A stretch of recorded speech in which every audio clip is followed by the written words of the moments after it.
हाँ जी, इस क्लास में हम स्टार्ट करने वाले हैं क्लास 9th का chapter number 2 that is matter around us pure.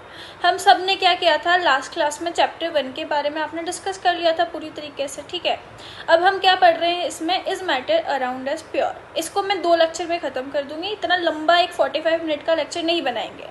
चलो स्टार्ट करते हैं। हमने देखा था कि मैटर का जब हमने क्लासिफिकेशन किया था तो 2 टाइप से मैटर का क्लासिफिकेशन किया था, तो फिजिकल क्लासिफिकेशन और केमिकल क्लासिफिकेशन। जो फिजिकल क्लासिफिकेशन था बेटा, उसमें आपने क्या पढ़ा था, चैप्टर 1 में पूरा क्या पढ़ लिया था, फिजिकल क्लासिफिकेशन। अब हम चैप्टर 2 में ओनली क्या पढ़ेंगे, केमिकल क्लासिफिकेशन ऑफ एलिमेंट। देखो केमिकल क्लासिफिकेशन जो होगा ना वो 2 टाइप का होता है, प्योर सब्सटेंस एंड मिक्सचर। ये इस चैप्टर में हम क्या पढ़ने वाले हैं पहले वो देख रहे हैं।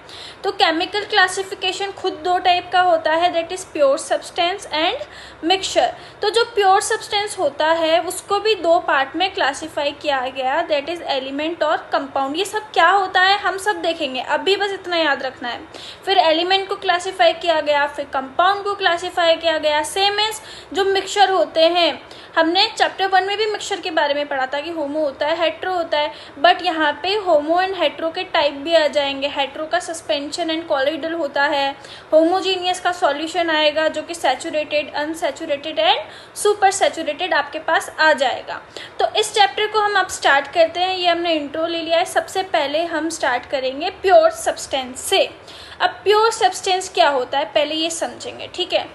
हमने बोला कि जो भी चीज़ सेम टाइप के पार्टिकल से मिलके बनी हुई होगी उसको आप क्या बोल देंगे, उसको आप बोल देंगे प्योर सब्सटेंस। कैसे, देखो हम बात करते हैं कि मैंने एक रेत से भरा ग्लास ले लिया है, तो उस रेत से भरे हुए एक ग्लास में सारे पार्टिकल किसके होंगे, सैंड के, रेत के होंगे सारे पार्टिकल। तो हम क्या बोल देंगे, उसको प्योर सब्सटेंस बोल देंगे, ठीक है। तो प्योर सब्सटेंस सेम टाइप के पार्टिकल से मिलके बना हुआ होता है। तो प्योर सब्सटेंस की डेफिनेशन लर्न है कि किससे मिलके बना हुआ है, सेम टाइप के पार्टिकल से मिलके बना हुआ है। बट जो पार्टिकल होता है वो पार्टिकल खुद क्या होगा आपका, या तो वो पार्टिकल एटम भी हो सकता है, वो पार्टिकल मॉलिक्यूल भी हो सकता है, ठीक है। अभी तक हमने पार्टिकल की बात की है। तो प्योर सब्सटेंस खुद 2 टाइप से डिनोट हो जाएंगे, दैट इज एलिमेंट और कंपाउंड। तो एलिमेंट और कंपाउंड की हम बात करेंगे कि एलिमेंट और कंपाउंड क्या होता है, ठीक है। प्योर सब्सटेंस को 2 पार्ट में डिवाइड कर दिया है। अब देखो एक एग्जाम्पल से समझना कि हम लोग क्लास 9th के अंदर बैठे हुए हैं। कोई भी टीचर क्लास के अंदर एंटर होता है और आपको पूछता है कि कौन कौन बच्चा क्लास 9th का है, तो ऑब्वियस सी बात है क्लास 9th में एंटर किया है तो सारे बच्चे क्या है, क्लास 9th के हैं। तो आप क्या बोलोगे, हम सब बच्चे जो हैं वो क्लास 9th के हैं, ठीक है। तो आप सब लोग क्या हुए, प्योर सब्सटेंस हुए। यानी कि जो आपके पास क्लास 9th है वो क्लास 9th क्या हुई, वो क्लास 9th हुई प्योर सब्सटेंस, ठीक है। यहाँ तक समझ में आया, क्लास 9th क्या हो जाएगी आपकी, प्योर सब्सटेंस हो जाएगी। अब हम बात करते हैं कि क्लास 9th के अंदर बॉयज़ भी है और गर्ल्स भी है। तो हमने क्या किया हुआ है, क्लास 9th के सारे बच्चों को, ठीक है, स्टूडेंट्स कितने टाइप के हैं, गर्ल्स भी है और बॉयज़ भी है। क्लास 9th में आपने जैसे ही एंटर किया तो वहाँ पे गर्ल्स भी बैठी हुई है, बॉयज़ भी बैठे हुए हैं, पर है तो सब क्लास 9th के। तो आप लोग क्या बोलेंगे कि जो गर्ल वाली रो होगी आप उसको क्या बोल दोगे, एलिमेंट बोल दोगे, और जो बॉयज़ वाली रो होगी आप उसको क्या बोल दोगे, कंपाउंड बोल दोगे, ठीक है। एलिमेंट और कंपाउंड हो गया। यानी कि क्या हुआ, एलिमेंट भी सेम टाइप के, यानी कि क्लास 9th के बच्चे बैठे हैं वही एलिमेंट है और क्लास 9th के बच्चे ही कंपाउंड है। पर जो गर्ल्स वाली रो है वो एलिमेंट है और जो बॉयज़ वाली रो है वो कंपाउंड है। अब हमने क्लास 9th को भी 2 पार्ट में डिवाइड कर दिया, गर्ल्स और बॉयज़, यानी कि एलिमेंट और कंपाउंड। तो यहाँ तक ये आपको याद रखना है, ठीक है। हम देख रहे हैं प्योर सब्सटेंस क्या होता है, डेफिनेशन यहाँ पे लिखी हुई है कि जो भी चीज़ सेम टाइप के पार्टिकल से मिलके बनी हुई होती है आप उसको क्या बोल देंगे, आप उसको बोल देंगे प्योर सब्सटेंस होता है। अब सेम काइंड के पार्टिकल से बना हुआ है, फॉर एग्जांपल मैंने एक सिल्वर का पीस ले लिया है, गोल्ड ले लिया है, तो मैं उसको ब्रेक करूंगी तो उसमें से गोल्ड ही निकलेगा, ऐसा तो नहीं है सिल्वर में से गोल्ड निकल रहा है, गोल्ड के अंदर से सिल्वर निकल रहा है। मेरे पास एक गोल्ड का पीस रखा हुआ है, मैंने ब्रेक किया, अंदर से देखा कि मैम इसमें से तो ना गोल्ड निकल के हुआ आ रहा है, सिल्वर निकल के आ रहा है, तो ऐसा नहीं होता है। अगर हमने सिल्वर लिया है तो उसको आप अगर ब्रेक करेंगे तो उसके अंदर से सिल्वर ही निकलेगा, ठीक है। यहाँ तक समझ में आ गया। अब देखो प्योर सब्सटेंस को 2 पार्ट में डिवाइड किया। पहला पार्ट हम लोग पढ़ेंगे एलिमेंट का। तो एलिमेंट क्या होता है, एलिमेंट क्या होगा कि कोई भी चीज़ जिसको आप ब्रेक कर रहे हो तो वो सेम टाइप के एटम से मिलके बनी हुई होगी। प्योर सब्सटेंस तो है, बट प्योर सब्सटेंस में सेम पार्टिकल की जगह हमने क्या वर्ड यूज़ किया है, सेम टाइप के एटम से मिलके बना हुआ होगा। ठीक है, तो प्योर सब्सटेंस को क्या बोल दिया हमने, एलिमेंट क्या हो जाएगा। फर्स्ट एग्जाम्पल, एलिमेंट क्या हो जाएगा, जो भी प्योर सब्सटेंस सेम टाइप के एटम से मिलके बना हुआ होगा उसको आप क्या बोल देंगे, उसको आप बोल देंगे प्योर सब्सटेंस। अब हम एलिमेंट के बारे में पढ़ते हैं बेटा कि एलिमेंट एक्चुअल में क्या होता है। कि एलिमेंट जो होता है वो सेम टाइप के किससे मिलके बना हुआ होता है, एटम से मिलके बना हुआ होता है। यानी कि मैं बोल दूँ गोल्ड का एक पीस मैंने आपको दिया, क्या ये एलिमेंट है, हाँ है। क्यों, क्योंकि एलिमेंट को यानी कि गोल्ड के पीस को जब आप ब्रेक करोगे तो उसमें से क्या निकलेगा, गोल्ड के ही पार्टिकल निकलेंगे, यानी कि गोल्ड के ही एटम निकलेंगे। सेम काइंड ऑफ एटम से मिलके बना हुआ है तो वो क्या हो जाएगा, आपका एलिमेंट हो जाएगा। ठीक है, अब देखो नेक्स्ट कि हम जो एलिमेंट है उसको दो या दो से ज़्यादा पार्ट में स्प्लिट नहीं कर सकते। क्यों, क्योंकि अगर स्प्लिट करोगे तो वही चीज़ तो निकल रही है। तो फर्स्ट हम क्या पढ़ लेंगे, element cannot be split up into two और more simpler substance because it is made up of same type of particle. अब हमारे पास जैसे जैसे रिसर्च होती गई तो हमारे पास टोटल कितने टाइप के एलिमेंट आ गए, हमारे पास टोटल 118 एलिमेंट डिस्कवर हो चुके थे। ठीक है, अब यूनिवर्स में जो 118 एलिमेंट एग्जिस्ट कर रहे हैं ना, उनमें से हाइड्रोजन जो होता है वो ओनली 92% एग्जिस्ट करेगा। बेटा ये आपको लर्न रखना है कि जो हाइड्रोजन रहेगा वो क्या करेगा, ओनली 2% एग्जिस्ट करेगा, 92% एग्जिस्ट करेगा। बट जो हीलियम होता है वो 7% एग्जिस्ट करता है और बाकी जितने भी एलिमेंट बचे हैं वो कितना एग्जिस्ट करेंगे, ओनली 1% एग्जिस्ट करेंगे। ठीक है, जो लिविंग थिंग्स होती है यानी कि प्लांट की हम बात कर रहे हैं, एनिमल की हम बात कर रहे हैं, तो वो क्या होगा, उसमें ऑक्सीजन होता है, carbon, hydrogen, nitrogen, calcium along with some other element present होते हैं। ठीक है, ये चीज़ आपको याद रखनी है। नेक्स्ट देखो कैरेक्टरिस्टिक ऑफ एलिमेंट की अगर हम बात करें कि एलिमेंट क्या प्रॉपर्टी आपका शो करेगा, तो कैरेक्टरिस्टिक ऑफ एलिमेंट में क्या होगा, देखो बेटा होमोजीनियस हमने चैप्टर 1 में पढ़ा हुआ है। तो एलिमेंट क्या होगा, होमोजीनियस। क्यों, क्योंकि सेम टाइप के पार्टिकल से मिलके बना हुआ है। एलिमेंट को आप दो या दो से ज़्यादा सिंपलर पार्ट में ब्रेक नहीं कर सकते हो। थर्ड प्रॉपर्टी क्या कर देंगे, एलिमेंट जो होता है वो फ्री स्टेट में भी एग्जिस्ट कर सकता है। फ्री स्टेट में कैसे, अकेला, जैसे कि हीलियम, नियोन, आर्गन, ये सब क्या है, नोबल गैस, इनर्ट गैस है। तो ये क्या होता है, फ्री फॉर्म में एग्जिस्ट कर सकती है। बट फ्री फॉर्म के साथ साथ ये कंबाइंड स्टेट में भी एग्जिस्ट करता है, जैसे hydrogen gas, oxygen gas, nitrogen gas, ये सब क्या होता है, कंबाइंड स्टेट में एग्जिस्ट करता है। राइट, अब जो एलिमेंट होते हैं हमने पढ़ा था, हमारे पास टोटल 118 एलिमेंट है। इन 118 एलिमेंट में से कुछ पार्टिकल सॉलिड भी होते हैं, लिक्विड भी होते हैं और गैस भी होते हैं। मतलब एलिमेंट तीनों हो सकते हैं, सॉलिड, लिक्विड और गैस, तीनों स्टेट में जो होता है वो एलिमेंट एग्जिस्ट करेगा। ठीक है, यहाँ तक आया समझ में। नेक्स्ट देखो क्लासिफिकेशन ऑफ एलिमेंट की हमने एलिमेंट को दो टाइप किया, दो बेसिस पे क्लासीफाई किया। पहला उसकी स्टेबिलिटी के बेस पे कि वो एलिमेंट स्टेबल कैसे है, और दूसरा करेंगे उसकी प्रॉपर्टी के बेस पे। स्टेबिलिटी के बेस पे आपके पास दो टाइप के एलिमेंट होंगे, एक तो होगा नॉर्मल एंड एक होगा रेडियो एक्टिव। यानी कि जो नॉर्मल एलिमेंट होते हैं वो रेडियो एक्टिव एलिमेंट होते हैं वो। बट अगर हम प्रॉपर्टी के बेस पे बात करें तो प्रॉपर्टी के बेस पे वो एलिमेंट को 3 पार्ट में क्लासीफाई किया, that is metal, non metal and metalloid. कैसे क्लासीफाई किया, उन्होंने बोला कि जो भी एलिमेंट इलेक्ट्रॉन को क्या कर रहे होंगे, डोनेट कर रहे होंगे, तो उनको आप क्या बोल दोगे, मेटल बोल दोगे। जो भी एलिमेंट इलेक्ट्रॉन को एक्सेप्ट कर रहे होंगे उनको आप क्या बोल दोगे, नॉन मेटल बोल दोगे। और जो मेटल और नॉन मेटल दोनों की प्रॉपर्टी शो कर रहा होगा उसको आप क्या बोल देंगे, उसको मेटलॉइड बोल देंगे। ठीक है, अब देखो मेटल की उन्होंने बहुत सारी प्रॉपर्टीज बताई। उन्होंने बोला कि जो एलिमेंट नेचर में सॉलिड होते हैं वो मेटल होते हैं मैक्सिमम। सॉलिड कौन कौन से होंगे, सारे एलिमेंट मैक्सिमम क्या होते हैं, सॉलिड होते हैं। All metals are solid in nature except mercury, यानी कि Hg जो मर्क्यूरी होता है वो नेचर में लिक्विड होता है। साथ में गैलियम, ये अपने पाम टेम्परेचर पे हाथ पे रखने पे लिक्विड होता है। नेक्स्ट देखेंगे कि all metals are hard in nature, सारी मेटल्स नेचर में क्या हो जाती है, हार्ड हो जाती है। एक्सेप्ट हार्ड का ऑपोजिट क्या होता है, सॉफ्ट। तो सोडियम और जो पोटेशियम होता है वो क्या होता है, सॉफ्ट होता है। एक और चीज़ याद रखेंगे कि सोडियम और पोटेशियम बहुत ज़्यादा रिएक्टिव मेटल्स है, इसके लिए इनको केरोसिन के अंदर स्टोर करके रखा जाता है, ये चीज़ भी याद रखेंगे, ठीक है। मेलिएबल का मतलब होता है शीट में कन्वर्ट करना, मेलिएबल का मतलब होता है शीट में कन्वर्ट करना, थिन शीट।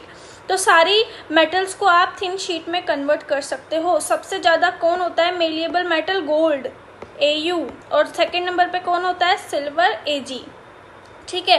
नेक्स्ट हम देखेंगे डक्टाइल। डक्टाइल का मतलब होता है वायर बनाना, सेम सबसे ज़्यादा वायर बनते हैं गोल्ड के एंड देन सिल्वर।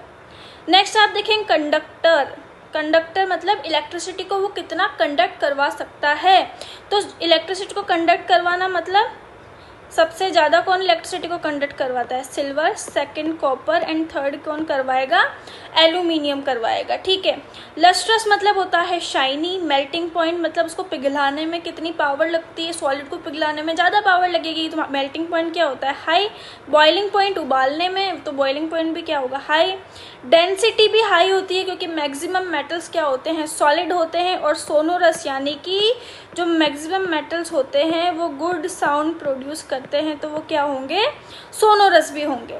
नेक्स्ट हम बात करते हैं नॉन मेटल की। जो नॉन मेटल होता है वो क्या होता है? मेटल का एकदम ऑपोजिट। हमने क्या पढ़ा था? All metals are solid in nature but all non metals are solid, liquid and gaseous in nature. All non metal क्या होती है? नेचर में सॉफ्ट होती है, बट डायमंड जो होगा वो हार्ड होता है। सारे मेलिएबल नहीं होते हैं, ना ही वो डक्टाइल होंगे, ना ही इलेक्ट्रिसिटी को कंडक्ट करेंगे, बट जो ग्रेफाइट होगा वो इलेक्ट्रिसिटी को कंडक्ट करवा लेगा। और ग्रेफाइट जो होता है वो लस्ट्रस भी होता है, बाकी सारे क्या होंगे? नॉन लस्ट्रस होंगे। नॉन मेटल के जो मेल्टिंग पॉइंट, बॉइलिंग पॉइंट होते हैं वो बहुत ज़्यादा लो होते हैं, डेंसिटी भी लो होती है, और क्या होते हैं? नॉन सोनोरस होते हैं, ठीक है। यहाँ तक आया समझ में? अब देखो मेटेलॉइड के बारे में अगर आप बात करते हैं तो मेटेलॉइड क्या होगा? जो एलिमेंट मेटल और नॉन मेटल दोनों की प्रॉपर्टी शो करेगा, आप उसको क्या बोल देंगे? मेटेलॉइड बोल देंगे। तो मेटेलॉइड का एग्जाम्पल्स आप बहुत अच्छे से याद करेंगे क्योंकि ये कितना है? ओनली 7 मेटेलॉइड है। तो इसका एग्जाम्पल बहुत अच्छे से लर्न रख लेना, जो कि है BSIGEASSBTE एंड PO। तो ये एग्जाम्पल्स आपको लर्न होने चाहिए, ठीक है। ठीक है, तो हमने क्या पढ़ा? हमने पढ़ा कि जो प्योर सब्सटेंस होता है वो प्योर सब्सटेंस कितने टाइप का होता है? 2 टाइप का होता है, दैट इज एलिमेंट और कंपाउंड। 2 टाइप का आपने प्योर सब्सटेंस पढ़ लिया। कितने टाइप का होता है? एलिमेंट होता है एक तो, और एक होता है कंपाउंड। अब बात, एलिमेंट तो हमने पढ़ लिया है अभी तक, अब हम बात करते हैं कंपाउंड के बारे में कि व्हाट इज कंपाउंड। तो हमने पढ़ा था कि जो प्योर सब्सटेंस होता है वो सेम टाइप के पार्टिकल से मिलके बना हुआ होता है। फिर पढ़ा एलिमेंट जो होता है वो सेम टाइप के एटम से मिलके बना हुआ होता है, यानी कि कंपाउंड ये भी सेम टाइप के किसी पार्टिकल से मिलके बना हुआ होगा, बट कौन सा पार्टिकल? हम बोलेंगे कि जो कंपाउंड होता है वो किससे मिलके बना हुआ होता है? वो फॉर्म होता है आपका सेम टाइप के मॉलिक्यूल से। किससे? सेम टाइप के मॉलिक्यूल से फॉर्म होता है, ठीक है, बट डिफरेंट एलिमेंट से फॉर्म होता है, मतलब डिफरेंट एलिमेंट। तो ये चीज़ आप याद रखेंगे कि तीनों में सेम सेम वर्ड आया है। प्योर सब्सटेंस में सेम पार्टिकल, एलिमेंट में सेम एटम, और कंपाउंड में क्या आया है? कंपाउंड में आया है same molecule but different element. तो ये आपको लर्न रखना है, ठीक है। अब देखेंगे जो कंपाउंड होता है ये खुद एक, it is pure chemical substance, क्योंकि प्योर सब्सटेंस का एक टाइप होता है, इसकी कंपोजिशन फिक्स होती है कंपाउंड की। अब देखो एग्जाम्पल लेते हैं। पहली बात तो कंपाउंड का कि क्या पढ़ा हमने? सेम मॉलिक्यूल से और डिफरेंट एलिमेंट से। तो हमने क्या लिया है? डिफरेंट एलिमेंट, यानी कि हाइड्रोजन के 2 लिए और ऑक्सीजन का 1 पार्टिकल लिया है, तो क्या बन गया? ये वाटर बन गया है। एक और एग्जाम्पल लेते हैं, कार्बन और ऑक्सीजन के 2 मॉलिक्यूल ले लिए या एटम ले लिए, और CO कार्बन मोनोऑक्साइड बन गया है। आप क्या देखोगे बेटा कि जो 1 गिलास पानी अगर मैंने लिया है तो उस पानी की हर एक ड्रॉप का फॉर्मूला H2O होगा, यानी कि उस एक एक जो ड्रॉप होगी पानी की वो हर एक ड्रॉप का फॉर्मूला क्या होगा? H2O, यानी कि ये हर एक ड्रॉप, हर एक मॉलिक्यूल, यानी कि सेम टाइप के मॉलिक्यूल से मिलके बनी हुई है। अब आप क्या करोगे? इस पानी को अगर मैं तोड़ूं तो क्या मैं हाथ से पकड़ के, मेरे पास पानी का ग्लास रखा है कि लो मैम हाइड्रोजन निकाला, ये वाला मैंने ऑक्सीजन निकाला? नहीं, ऐसे नहीं कर सकते हो। फिजिकल मेथड से आप हाइड्रोजन और ऑक्सीजन को अलग नहीं कर सकते हो, ठीक है, वाटर के अंदर से। केमिकल मेथड से आप कर सकते हैं। चलो अब क्या देखेंगे हम कि जो प्योर सब्सटेंस होता है उसकी कंपोजिशन फिक्स होगी। कैसे? कि उसमें जो हाइड्रोजन और ऑक्सीजन, जैसे कि पानी हमने लिया है तो उसके अंदर हाइड्रोजन और ऑक्सीजन दोनों का रेशियो क्या होगा? दोनों का रेशियो सेम होगा। कैसे? वाटर जो होता है हाइड्रोजन और ऑक्सीजन से मिलके बना हुआ होता है। दो पार्टिकल किसके हैं? हाइड्रोजन, और एक एलिमेंट किसका है? ऑक्सीजन का। एटॉमिक मास हाइड्रोजन का 1 होता है और एटॉमिक मास ऑक्सीजन का कितना होता है? 16। तो हाइड्रोजन 2 है तो 1 इंटू 2 कितना हो जाएगा? 2, और अपन क्या लिख देंगे हम? ऑक्सीजन का, हाइड्रोजन अपन ऑक्सीजन का एटॉमिक मास लिखा है यहाँ पे। अब इसको सॉल्व करोगे, सिंप्लीफाई करोगे तो क्या आ जाएगा? 1:8। तो आप क्या बोलेंगे कि कभी भी आपको, अगर आप लोग नाली का पानी ले रहे हो, आप सी वाटर ले रहे हो, आप बारिश का पानी ले रहे हो, आरओ का वाटर ले रहे हो, सब पानी का फॉर्मूला क्या होता है? H2O होता है। और ये वाटर हमेशा सब जगह पे सेम कंपोजिशन यानी कि 1:8 में ही एग्जिस्ट करेगा, कहीं पे भी दूसरा रेशियो इसका नहीं बन सकता है। यानी कि कंपाउंड की कंपोजिशन मतलब जिससे वो मिलके बना हुआ है वो हमेशा सेम रहती है। ये चीज़ याद रखनी है। नेक्स्ट आप देखोगे कि जो कंपोजिशन होती है क्या होती है? वाटर की फिक्स होती है। नेक्स्ट देखेंगे कि जो कंपाउंड होता है सेम टाइप के पार्टिकल से मिलके बना हुआ है, प्योर सब्सटेंस है तो क्या होगा? होमोजीनियस नेचर में होगा। नेक्स्ट देखेंगे कि कंपाउंड क्या होता है? डिफरेंट एलिमेंट से मिलके बना हुआ होता है और इसका जो होता है मेल्टिंग पॉइंट और बॉइलिंग पॉइंट फिक्स होता है। मतलब हम बता सकते हैं कि 100 डिग्री सेल्सियस पे अगर बॉयल हो रहा है तो ये क्या हो जाएगा? वाटर हो जाएगा, क्योंकि वाटर की प्रॉपर्टी है होती है कि फिक्स है कि 100 डिग्री सेल्सियस पे वाटर बॉईल करना स्टार्ट कर देता है। तो मेल्टिंग पॉइंट, बॉइलिंग पॉइंट क्या हो जाएंगे? कंपाउंड के फिक्स हो जाएंगे। नेक्स्ट हम देखेंगे कि फॉर्मेशन ऑफ कंपाउंड यानी कि कंपाउंड को बनाना एक्सोथर्मिक एंड एंडोथर्मिक दोनों प्रोसेस होता है। अब बात आती है कि what is exothermic and what is endothermic. तो आपको एक्सो और एंडो एक मेथड से लर्न रखना है। देखो मैं यहाँ पे लिखती हूँ एक्सोथर्मिक और यहाँ पे मैंने लिख दिया है एंडोथर्मिक। ठीक है, अब आपको एक चीज़ याद रखना है कि थर्मिक मतलब तो क्या होता है? हीट। थर्मिक मतलब क्या होता है? हीट। एक्सो आपकी एक्स से बाहर निकाल दो, एक्सो मतलब बाहर। ठीक है, एक्सो मतलब क्या हो जाएगा? बाहर, यानी कि एक्सटर्नल, आउट। ठीक है, आउट। और एंडो मतलब इन, मतलब अंदर, इन। और थर्मिक मतलब क्या होता है? हीट। तो आपने क्या बाहर निकाला? हीट आउट, तो उसको क्या बोल दोगे? एक्सोथर्मिक। और हीट इन तो उसको आप क्या बोल दोगे? एंडोथर्मिक। याद रहेगा ना हमेशा। देखो तो जब भी हम कंपाउंड का फॉर्मेशन करते हैं तो वो एक्सोथर्मिक यानी कि हीट आउट और एंडोथर्मिक यानी कि हीट इन हो सकता है। एक्सोथर्मिक भी हो सकता है और एंडोथर्मिक भी हो सकता है। किसी भी कंपाउंड का मॉलिक्यूलर फॉर्मूला हमेशा सेम रहता है, भले आपने वो चीज़ कहीं किसी भी जगह से ली हो।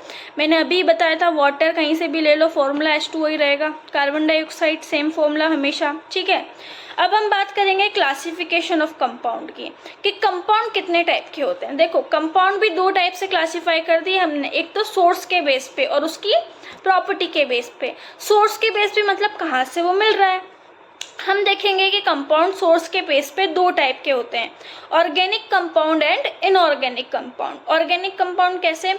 जो भी चीज़ आपको लिविंग ऑर्गेनिज्म से मिलती है या फिर हाइड्रोजन एंड कार्बन से मिलके बनी हुई होती है उसको आप क्या बोल देंगे? उसको आप बोल देंगे ऑर्गेनिक कंपाउंड। 11वीं क्लास में आपको एक ऑर्गेनिक केमिस्ट्री नाम का पूरा चैप्टर मिलेगा, तो उससे आपको लर्न रखना है। ठीक है, ऑर्गेनिक कंपाउंड मतलब क्या हो जाएगा कि जो भी चीज़ आपको हाइड्रोजन और कार्बन से मिलके बनी हुई है उसको आप क्या बोल देंगे? ऑर्गेनिक कंपाउंड बोल देंगे। एग्जाम्पल ले लिया है, एसिटिक एसिड, शुगर, प्रोटीन, ये सब क्या है? ऑर्गेनिक कंपाउंड के एग्जाम्पल है।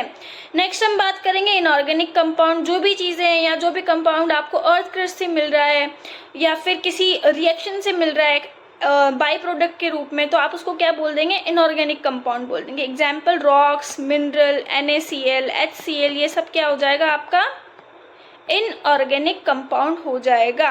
अब हम बात करते हैं on the basis of property की प्रॉपर्टी के बेस पे आपने कंपाउंड को कितने टाइप में डिनोट किया।